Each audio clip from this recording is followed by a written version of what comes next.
For about an hour. Police say a bomb threat at a truck stop in Willard has now been resolved. Officers were called to the Flying J Travel Center this morning after a manager reported this threat. Well, police cleared the scene around 2 o'clock. They have identified a person of interest, but they have not said if anyone is in custody. We are learning more now about a deadly cruise investigated.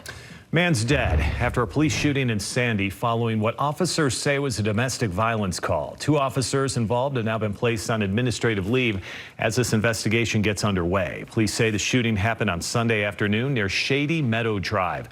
Officers responding to a reported domestic incident and then began speaking with a man believed to be in his 40s. Investigators say during that interaction, the man pulled a weapon and charged at officers, and that is when police opened fire.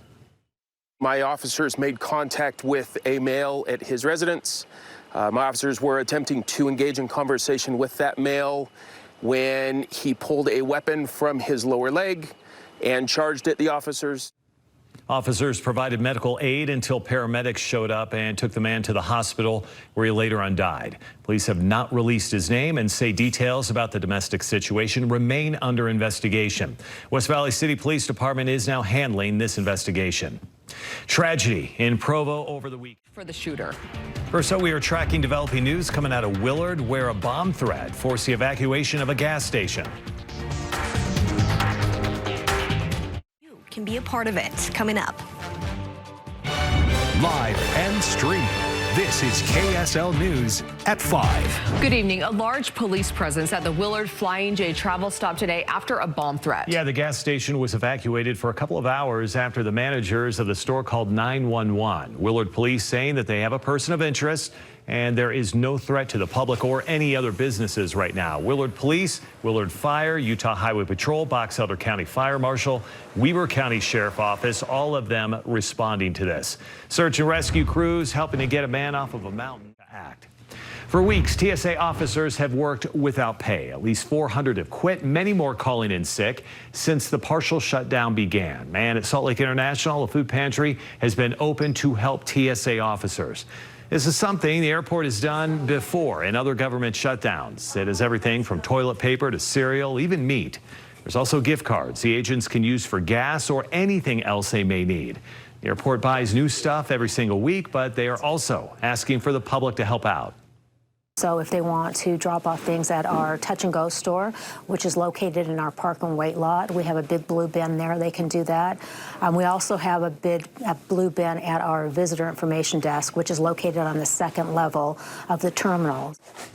They're also accepting gift cards. Those can be dropped off at the airport offices on the 3rd floor of the terminal building. It's also not just the public, but other businesses in the airport helping out as well, who are doing things like offering lunch to the workers. Nearly 30,000 people.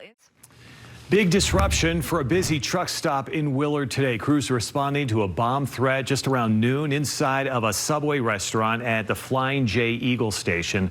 The building was evacuated and closed for several hours as law enforcement investigated. Police say a bomb-sniffing dog was brought in and cleared the building. You don't see this a lot in Willard. Willard's a smaller town, and yeah, it's not usual to have things like this here. Yeah, it's a Flying J station there. Police tell us a person of interest has been identified in this case here, but have not released more information. We will keep an eye out for updates and alert you right here on TV and the KSL Plus app as we know more. A 7-year-old Southern Utah keep them safe. Everyone's just doing whatever they can to support these workers. Their funding was cut off more than a month ago, but unlike other airports, TSA employees at Salt Lake International are still showing up at work. What's being done to get them through and what you can do to help. They're ridiculous. It's too high. Happening now, ICE agents are at airports helping TSA because the partial government shutdown still has them working without pay. Salt Lake International, out of the thousands of employees who work there, TSA agents are the only ones doing so with no paycheck. Debbie Worthen live there at the airport tonight. And Debbie, the airport's stepping in here to help out, and looks like the public can get involved in this as well. Yeah, that's exactly right. In fact, they say there are a few different drop-off locations where we can all help out. And what they're doing is they are contributing to a food pantry that is now available for TSA agents who are still out here working. The last few weeks, we have seen some of the busiest days ever here at the airport. And Nancy Vollmer with the Salt Lake Airport says TSA agents here are working and they are keeping those massive crowds moving and doing so with kindness. She says out here they want to support those agents any way they can, and they've set up that working food pantry complete with food and gift cards to help the agents with other expenses too. There are a few different drop-off spots where people can donate. The first is at the gas station at the Park and Wait, and they say that's likely the easiest for those who are not traveling. We all work very closely together, and we're very supportive of each other in good times and in bad times. So it's something that was, really something that was a no-brainer for us.